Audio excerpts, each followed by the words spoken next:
जय हिंद दोस्तों, जय हिंद बच्चों। बाहुबली सीरीज अपने पॉलिटिकल साइंस की चला रखी है और उसमें हम बड़े प्रश्न जो बोर्ड परीक्षा में आने हैं उनका अभ्यास कर रहे हैं, इंपॉर्टेंट प्रश्नों का। आज हम आपके 7वें चैप्टर जन आंदोलनों का उदय जो इंडिया वाली बुक है उसकी बात कर रहे हैं। आपको जैसे कि जानकारी है, कुल 7 नंबर का चैप्टर रहेगा और इसमें 3 नंबर का एक बड़ा प्रश्न आने की संभावना है, वो रहेगी। चलिए अभ्यास कर लेते हैं और आज आपको इस चैप्टर के बारे में ये भी अच्छे से समझते हैं भी। ये बहुत ही आसान, बिल्कुल सा सबसे आसान चैप्टर हम कह सकते हैं और अच्छे से आपके दिमाग में भी होगा। चलिए बस जल्दी से अभ्यास। उत्तर प्रदेश के कुल भागों में, जो कि अब उत्तराखंड वाला इलाका हो गया, 1970 के दशक में किन कारणों से चिपको आंदोलन का जन्म हुआ और इस आंदोलन का क्या प्रभाव पड़ा। तो सीधी सी बात है, चिपको आंदोलन से संबंधित कुछ भी आ जाए तो उससे संबंधित है। थोड़ी स्टोरी लिख सकते हो। 1970 के दशक में अब यूपी का वो भाग जो कि अब उत्तराखंड में है, चिपको आंदोलन का जन्म हुआ। तो ग्रामीणों ने, उसके कारण क्या है उसकी बात कर रहे हैं। तो गांव वालों ने क्या है, खेती का औजार बनाने के लिए वन विभाग से ये कहा भी हमें अंगू के पेड़ काटने की आप अनुमति दे दें, लेकिन वन विभाग ने उन्हें अनुमति नहीं दी। लेकिन कमबख्तों ने क्या किया, एक खेल सामग्री बनाने वाली जो कंपनी थी उसको पेड़ काटने की अनुमति दे दी। तो लोगों को बड़ा रोष था इसके लिए भी, ये क्या बात हुई, हमारा ही जंगल था और हमें तो मना कर दिया और कंपनियों को बेच रहे हो। दूसरा, इन्वायरमेंट को बड़े पैमाने पर हानि पहुंचने लग गई थी और साथ ही लोगों को आर्थिक शोषण भी किया जा रहा था उस क्षेत्र में। तीसरा, जंगल कटाई के ठेकेदारों द्वारा स्थानीय लोगों को बड़े स्तर पर शराब की आपूर्ति की जा रही थी, शराब दी जाती थी, वहाँ पर बेची जाती थी। इससे लोगों को शराब की लत है वो भी बढ़ती जा रही थी। तो 3 नंबर के हिसाब से 3 पॉइंट है वो पर्याप्त रहेंगे इसके लिए, आप इनको थोड़ा सा देख लें।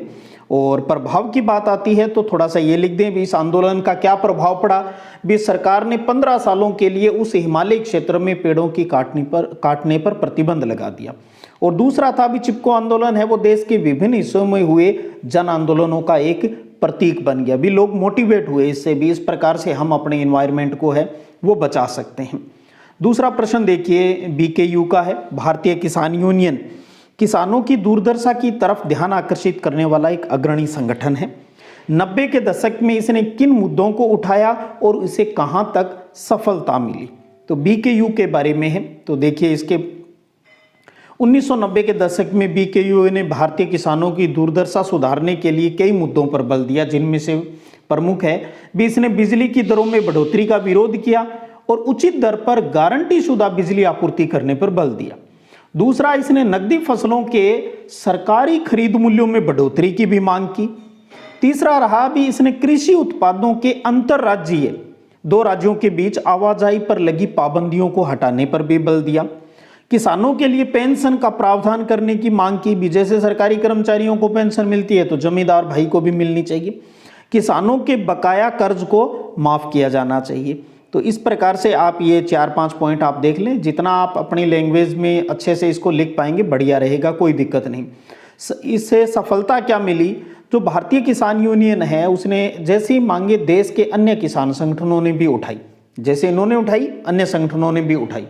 दूसरा भी, 1990 के दशक में बीकेयू ने अपनी संख्या बल के आधार पर एक दबाव समूह की तरह कार्य किया और अन्य किसान संगठनों के साथ मिलकर अपनी मांगे मनवाने में सफलता है वो भी प्राप्त की, ये भी है। तो इस प्रकार से आप 3 नंबर के लिए वो तैयार कर सकते हो। अगला तीसरा प्रश्न है, आंध्र प्रदेश में चल रहे शराब विरोधी आंदोलन, जिसको ताड़ी, क्योंकि शराब ताड़ी भी कहा जाता है उसे, देश का ध्यान कुछ गंभीर मुद्दों की तरफ खींचा था। ये मुद्दे क्या थे उस ताड़ी विरोधी आंदोलन की। एक तो ये हो गया वो कहाँ हुआ, आंध्र प्रदेश के अंदर हुआ, महिलाओं द्वारा ये संचालित हुआ। तो इसके गंभीर मुद्दों की बात करें तो देखिए, पहला है भी, शराब पीने से पुरुषों का शारीरिक और मानसिक स्वास्थ्य है वो कमजोर होता है। शराब पीने से व्यक्ति की कार्यक्षमता प्रभावित होती है, जिससे ग्रामीण अर्थव्यवस्था प्रभावित होती है। उस दारूखोरी से ग्रामीणों पर कर्ज का बोझ बढ़ता है। दारू से कामचोरी की आदत भी बढ़ जाती है। और जो शराब माफिया के सक्रिय होने से गांव में अपराध को बढ़ावा मिलता है और अपराध और राजनीति के बीच एक घनिष्ठ संबंध है वो बनता है। शराबखोरी से परिवार की महिलाओं से मारपीट और तनाव को बढ़ावा मिलता है।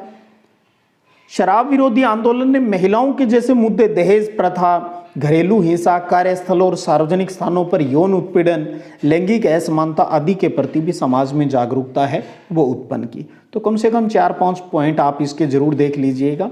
दैनिक जीवन से अपने आसपास समाज में हम जो चीज़ देखते हैं वही चीज़ें इसके उत्तर में हैं।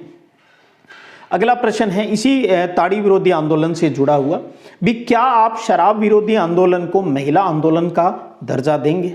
बिल्कुल भाई, ये बिल्कुल शराब विरोधी आंदोलन को महिला आंदोलन का दर्जा दिया जा सकता है, क्योंकि शराब विरोधी आंदोलन में महिलाओं ने अपने आस पड़ोस में जो ताड़ी है उसकी बिक्री पर पाबंदी लगाने की मांग की, और ये महिलाओं द्वारा स्वतः चलाया गया आंदोलन था। किसी ने उनको कहा नहीं भी आप आंदोलन कीजिए, अपने आप स्वतः स्फूरित आंदोलन जिसको कहते हैं, ये आंदोलन महिलाओं ने शराब माफिया और सरकार दोनों के खिलाफ चलाया था। शराबखोरी से सर्वाधिक परेशानी जो होती है वो महिलाओं को होती है।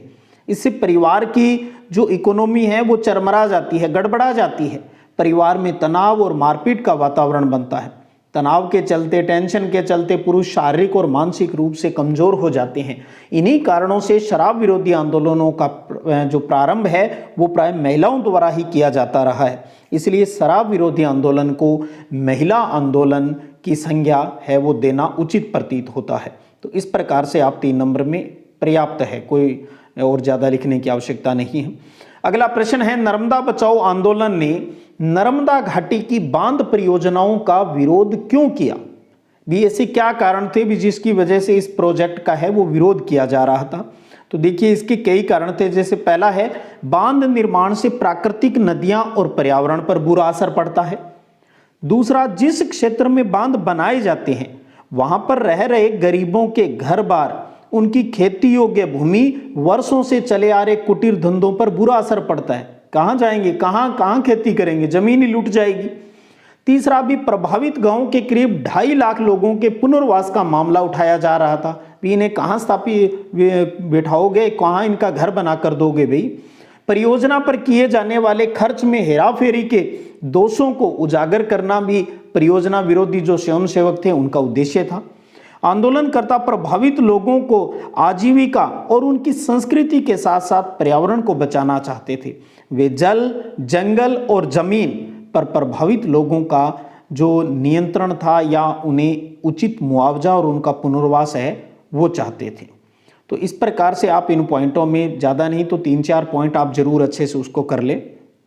अगला प्रश्न है, क्या आंदोलन और विरोध की कार्रवाई से देश का लोकतंत्र मजबूत होता है? अपने उत्तर की पुष्टि में उदाहरण भी दीजिए। भी जो भी आंदोलन और विरोध की कार्रवाई होती है, क्या ये डेमोक्रेसी के लिए ये बेनिफिशियल है या नहीं? तो इसके पक्ष में हम तर्क दे सकते हैं। भी जितने आंदोलन हमने इस चैप्टर में पढ़े उनके बारे में थोड़ा थोड़ा सारगर्भित रूप से लिखना है। जैसे चिपको आंदोलन है, ये अहिंसक और शांतिपूर्ण तरीके से चलाया गया था। किसी आम आदमी ने कोई मारकाट नहीं की। यह एक व्यापक जन आंदोलन था। इससे पेड़ों की कटाई, वनों का उजड़ना रुका, पशु पक्षियों और जनता को जल, जंगल, जमीन और स्वास्थ्यवर्धक यानी अच्छा पर्यावरण मिला। सरकार लोकतांत्रिक मांगों के समक्ष झुकी। तो ये लोकतंत्र की मजबूती का उदाहरण है।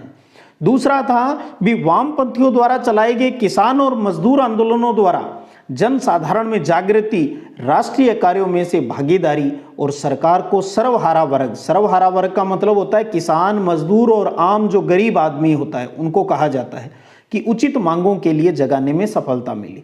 इसमें कई जगह आप देख रहे हो अंडरलाइन भी। आप इस प्रकार से जो बड़े उत्तर लिखते हो को मेन पॉइंट लाइन पर अगर आप इंडिकेशन करवाना चाहते हो एग्जामिनर का, तो इस प्रकार से अंडरलाइन कर सकते हो, चाहे वो स्टार्टिंग में हो या पॉइंट के बीच में भी हो सकता है जो वर्णन आप लिखते हो उसमें।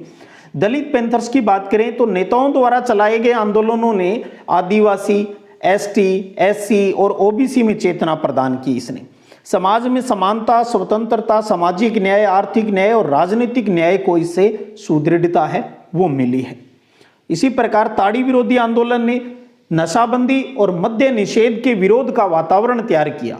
महिलाओं से जुड़ी अनेक समस्याएं जैसे यौन उत्पीड़न, घरेलू समस्या, दहेज प्रथा, महिलाओं को विधायिका में दिए जाने वाले आरक्षण के मामले उठे, तो महिलाओं में भी राजनीतिक चेतना है वो बढ़ी।